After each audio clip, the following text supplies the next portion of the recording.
All right, we will go ahead and get started, everybody. Um,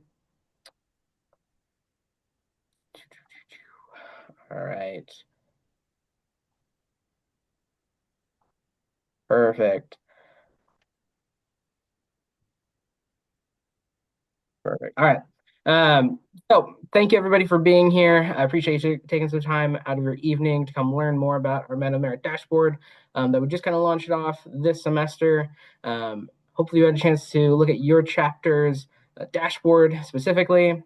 If you have, number one, I want to say I appreciate you. There have been some technical issues that we've been working through. I think we're at the point now where most of everything is kind of at the point where we want it to be for the time being.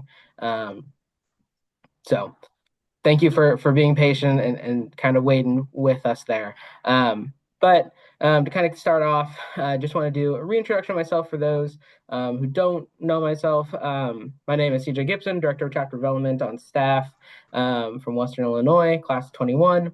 And one of the main responsibilities I've had since joining staff is being the administrator of the Men of Merit Standards program, as well as CP, which obviously is kind of built into Men of Merit there. So tonight really is going to be focusing on the Merit dashboard. If you all have questions about the standards themselves, I'm happy to answer some questions at the end if you want, but really it's going to be focusing on the dashboard, the functionality,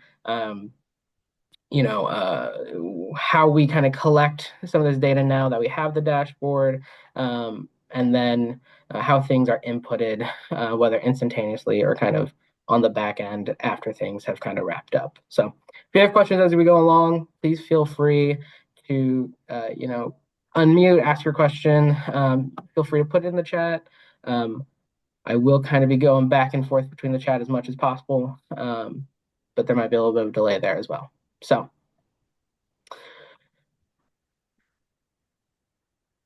that being said, right, just want to give a brief overview of what to expect tonight. I already talk about purpose of the dashboard. We'll go into it, as well as talk about kind of all those collection procedures, and then take any questions at the end. So to just kind of jump right into it, the purpose of it, the hope since starting and launching the DU portal was always to make it the centralized hub for undergraduate members, and hopefully also our alumni members, but definitely since our undergraduate members deal a little bit more with Men of Merit alongside their direct advisors, that created a need for kind of a Men of Merit dashboard for them. And so definitely want to focus on and allow chapters to have more live in-time updates. In the past, it was 2 updates a year, one in the middle of the year saying, hey, this is where you're at so far, and then one at the very end saying, this is how you finished up, right? There wasn't too much of a lifetime update unless chapters reached out to myself or somebody who had this responsibility before me to ask where they were in specific standards, right? Things like tightrope, things like chapters bill, who's been to what ed programs, right? All these different things that all fall under this wonderful umbrella that is Men of Merit. And so with this dashboard, right, the hope is that it's more, in the minute. There is an asterisk there because we'll get into it later. But some things are very instantaneously taken straight out of the portal. That's the nice part about technology is things can be instant and not require some manual, entry. There are things, however, that still have a little bit of a delay. Things like ed program attendance, that requires a little bit of entry on the back end, on our part. But once it's inputted, it'll pull directly. So there are still things we ask for a little bit of patience as things wrap up before they get inputted. So that is the one caveat with that. And then also, right, I also feel like this helps to give more of a transparent kind of viewpoint for the chapter to look at and see how are we doing when it comes to Men of Merit. I know some chapters are good about sharing with the chapter, hey, here's how we're doing. Other chapters, there's not a conversation there, right? And so every undergraduate member in the chapter can log into their portal, and view their chapter's MetaMerit dashboard, which really allows them to kind of hopefully drive some conversation up about what is MetaMerit. What are these things? Why are all these things red? Or hey, why are these things blue? Right? Like, is this good? Like, what does this mean? Um, and so that is kind of the hope, to kind of drive up conversation, allow people to ask questions and really learn more, and hopefully take ownership of meta merit and getting those completed, rather than sometimes it falling to the chapter advisors to really help drive undergraduates to make sure things get done. So that's kind of the overall purpose, and where this all kind of stemmed from. Um, and so we will definitely go ahead. I'll hop out of sharing this screen, and I'll hop into sharing what the dashboard looks like. So,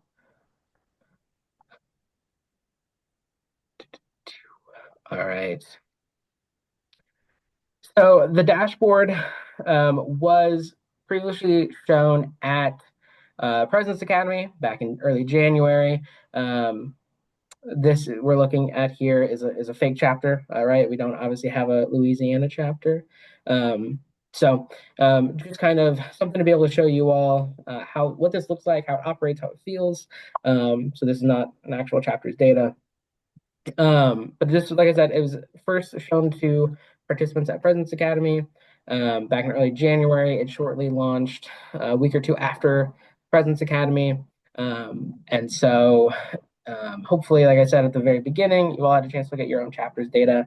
But we're going to take some time here to just go ahead and see what are the functionality and features of it. Um, and so to kind of start off, right, if we come in and look, we have all the 10 standards in here, as well as a key at the very bottom. Hopefully this key is going to be key for everyone who's looking at this, understand where exactly these things fall.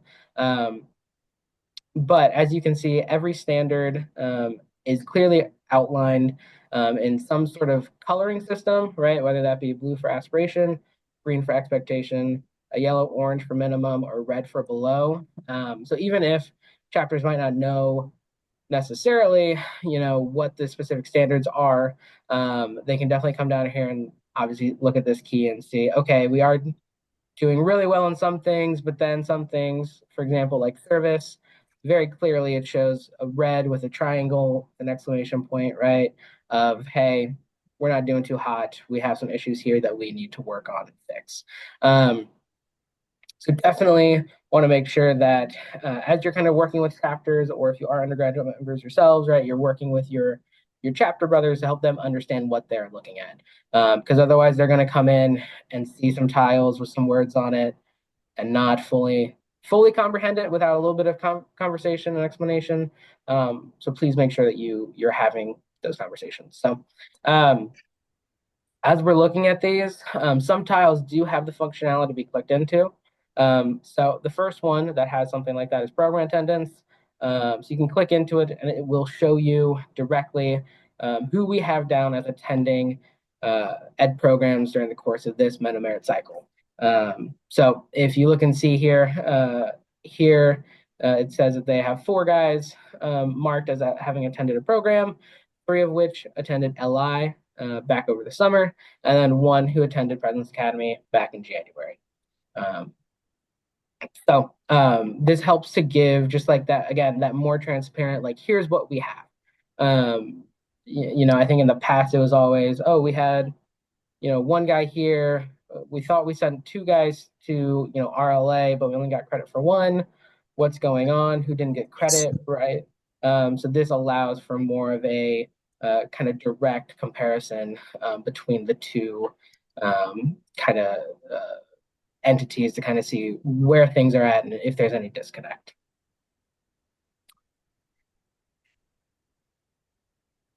Advisory support is another one you can click into.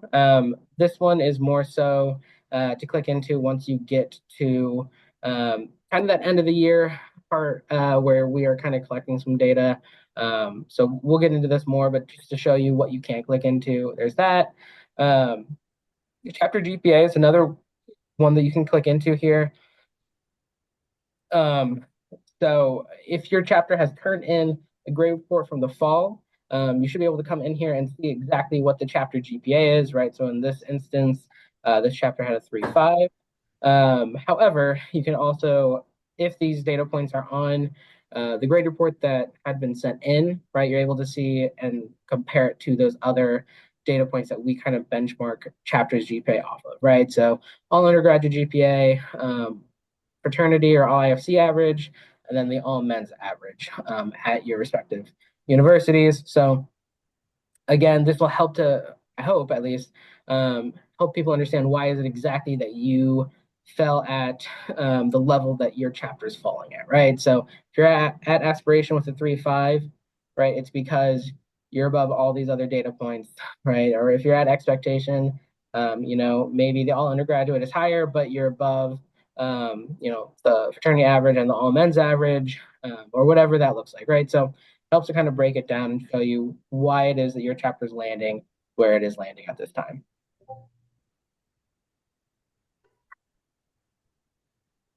Another one that you can click into, and again, we'll talk about it more because it's more about end of year collection, but you can click into service hours to go ahead and upload a spreadsheet or some sort of tracker that the chapter is using for service hours.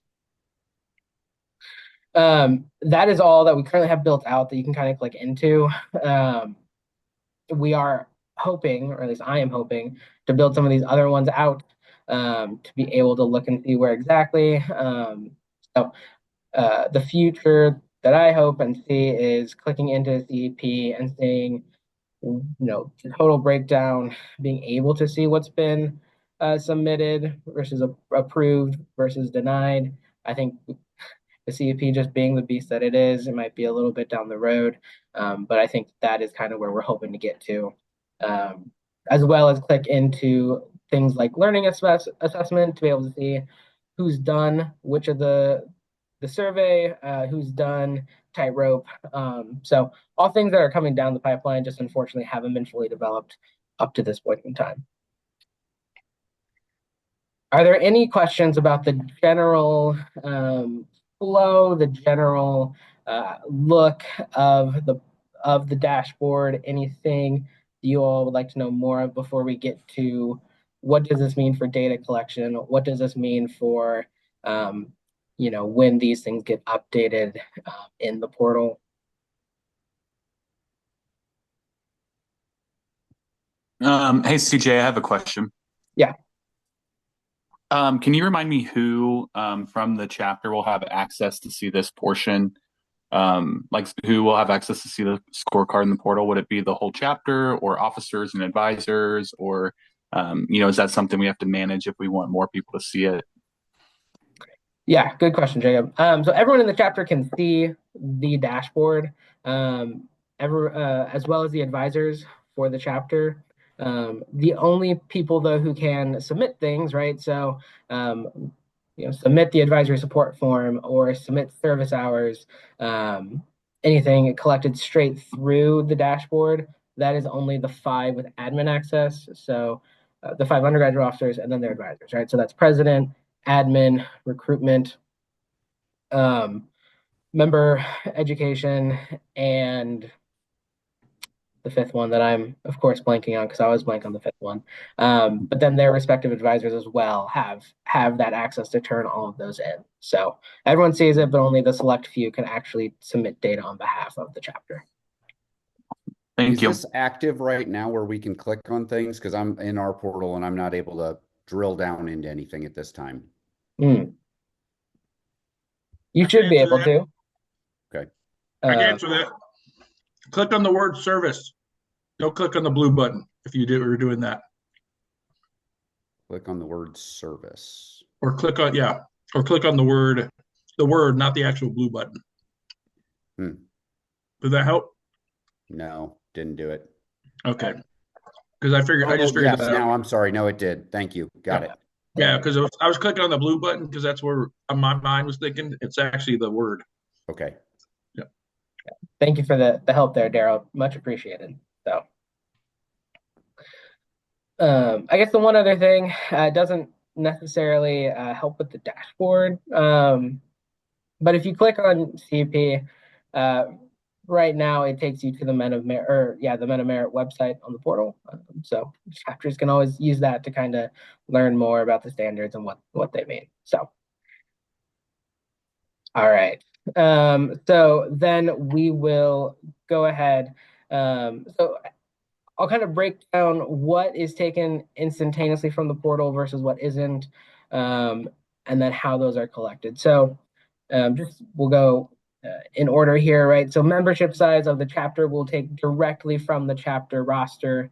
So whatever the chapter roster says, I'll tell you right now, it only says 47. On the other page, it says 167. This is just the testing site.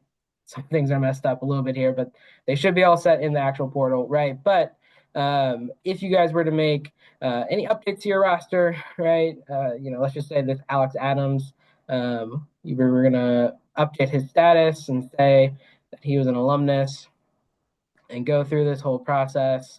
It should, once the roster gets updated, which takes, a second or two, it should go ahead and on the dashboard. Again, it's not because this is the testing, but it should update to what the correct amount is now and how that compares to the campus average. So that is taken directly from the roster within the portal, which hopefully will make this even more important to make sure that our rosters are updated and that the correct people are on there. Finances are also taken directly from the portal, right? So if you come in and you look at the chapter statement and you go through and make sure everything's paid, it should go ahead and pop up with hopefully zero, right? That we get our bills paid, nothing's there. But should something be there, it will be listed as below. We're doing that really to make sure to kind of help drive the importance to chapters of, hey, let's make sure we pay our bills, right? Let's make sure we get our priorities in order here. So if you have anything above zero, it should be below, and that is taken directly here. Program attendance is taken from the the back end, our database. So once members attend an ed program, it takes about a week or two, is the hope at least, for our ed programs team to go in and kind of report that, John Smith did attend RLA. And then once that gets inputted into our database, that will pull directly into the America dashboard. So slight delay, but again, it will come from the system itself and not from me coming in and just typing in, 14 members here, right? It'll pull based off of who's gone to what and count those up to add up to your number of attendees.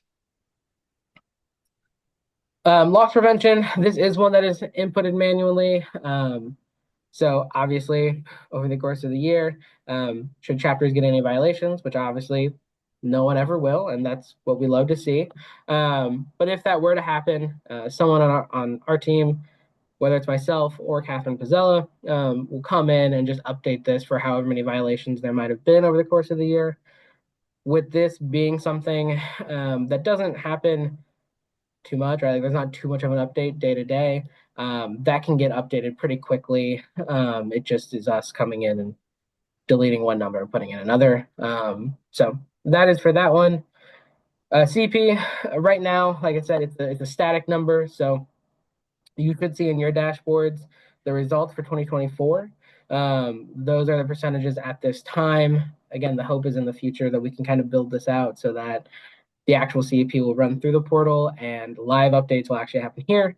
For the time being, though, for this year, this 2025 CEP cycle, my goal is to come in once a month and kind of update where chapters are at percentage-wise. So this one won't be necessary as live in time. It'll be a little bit more of it. It'll be the most delayed kind of input there. And that's just mainly due to CP. The system we currently have is not a smart system. It requires a lot of manual calculations. So it takes more time to kind of come up with those percentages, which is why it's once a month. But the hope is to get in once a month and get that updated so that chapters, officers, and advisors all know, hey, this is where we are sitting at currently for 2025. Advisory support is taken in a couple different places. So for a number of advisors here, right? So right here for this chapter, it's listed as 9. That's taken directly from the unique number of advisors that are linked to the chapter's account, right? So if you were to come in and go to roles and then click on roles list and pull up the advisory board, right? So this chapter actually only has 4, and they would pull, right, since there's no duplicates, these are all 4 unique individuals, so the chapter would have 4 advisors, and that's how we pull that number. For the housing corporation, if you have a chapter house, the standard right now is set up in a way that the hope is that the housing corp is separate than the advisory board. And so if you come in actually on this form that we ask you all to complete, same form I've asked you to complete in years past, it's just on here. You can go ahead and select whatever applies to you most. So if it's separate, awesome, go ahead and put separate. If there's overlap, say overlap.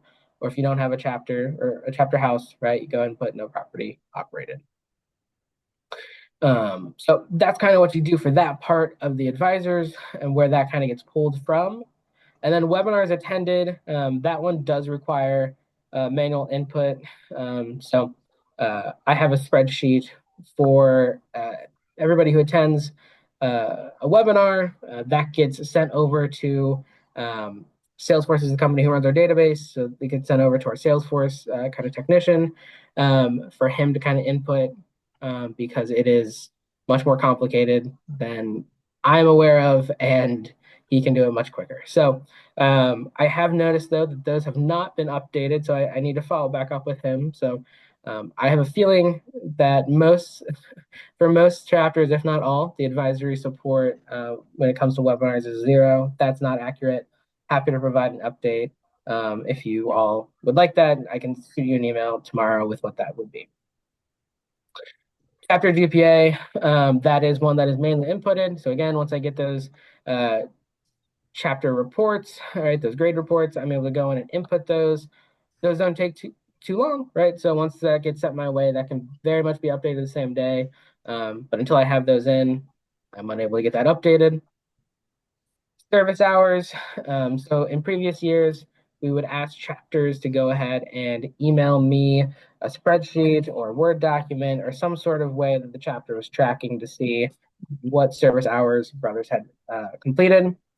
This year, with the advent of this dashboard, chapters can come in and click on service and go ahead and upload a file. So this is what we're going to ask chapters to do. However, knowing that this is a new system, if it's still emailed to me, that is fine. We can work with that. But we would ask that as you're working with chapters or as you guys, again, if you're undergraduate members on the call, right, as you're going through the course of the year, just kind of have that in the back of your mind of, hey, come June 1st, May 31st, we can go ahead and upload through here. Daryl, I see you have your hand raised. Yes. Also, what about the actual letter from the local partnership? Like we deal with the elementary. Yep. And our principal, right? Where do we just upload that with the service? Because when you hit the service, it only shows about the service hours. Yeah, if you're able to upload it with the service hours, that would be great. Phenomenal. Okay. Again, though, if that gets emailed to me, that works.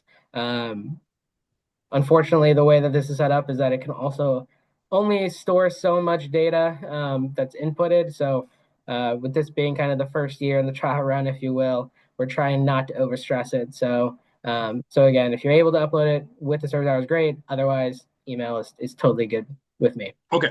All right. Thank you. Good question. For philanthropy, so GSI fundraising will pull directly from the database once we have GSI funds, sent our way. So that should be a pretty instantaneous. Once that gets inputted into the database, it pulls directly to the chapter's account. Non-GSI fundraising, that still requires proof of donation. So that one will just be a straight email to me. Again, not to overstress the system, we're not going to have you upload that here this year. In the future, that will most likely be where it happens. But for this year, continue to send me any proof of donation for any non-GSI fundraising that you and your chapters do. And then learning assessment, this is a manual input. So obviously, membership outcomes assessment only happens once a year. We're in that time right now. So you all should be getting updates from Noah as things progress. Every week when he sends me the update, I'm coming in updating every chapter's percentage, right? So typically it's every Thursday is what it's been so far. So most likely tomorrow there'll be a new update for you all. So everyone in the chapter can come in and see where we're at percentage wise, as well as for tightrope completion. That I also have a master spreadsheet. I drown in spreadsheets every day. So I have all that data on the back end that I just have to go in and input. I check tightrope about once a week. So if there's any updates, I get in once a week. Typically that happens on Fridays. So tightrope is pretty much updated every Friday. If your chapter knows that there's a big update coming on their end, feel free to shoot me a message. I'm happy to get that in earlier, but otherwise about once a week that kind of gets updated and shown for the chapter on the dashboard. So that's kind of the larger, right? Like how does this get collected? How does it get inputted? Again, I know that there's delays, but I still do believe that this is a far superior system to what we had in the past. And so while there might be delays, it is helpful as you all are having conversations with the chapter, with the executive board, you know, as advisors or just as members of what does this mean? How can we improve? And especially as we kind of make that larger final push here and when it May rolls around of how can we get these to all look blue or, green and blue, right? And not red and yellow or orange, whatever that looks like to you. Are there any questions about the dashboard, how it looks, how it functions? If you have specific questions about your chapter's data, feel free to ask. However, as you can see, there are plenty of other people on the call, so I'm happy to set up another time to kind of talk that through, what that means, and if data is incorrect, we can get it corrected. But in terms of the general overall dashboard, are there questions or is there any feedback that you all have already noticed that we can kind of put in to help improve the experience at all?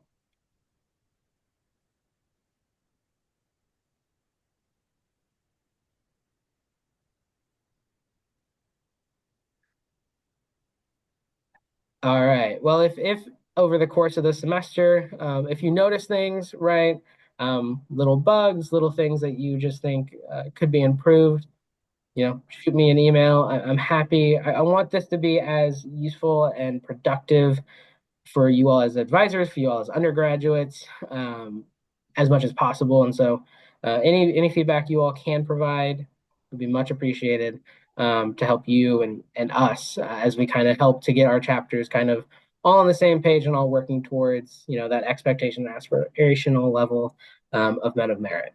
So if you don't have any questions, or at least you want to follow up with me and have a more specific chapter data conversation, feel free to hop off. I appreciate you. Tonight was a little bit of a shorter webinar, just because we weren't talking about the standards, we were talking about the dashboard. So thank you so much for your time. If you have any specific questions, feel free to stay on and ask them. Daryl gets to go first because he had his hand up first. I'm going to stop recording.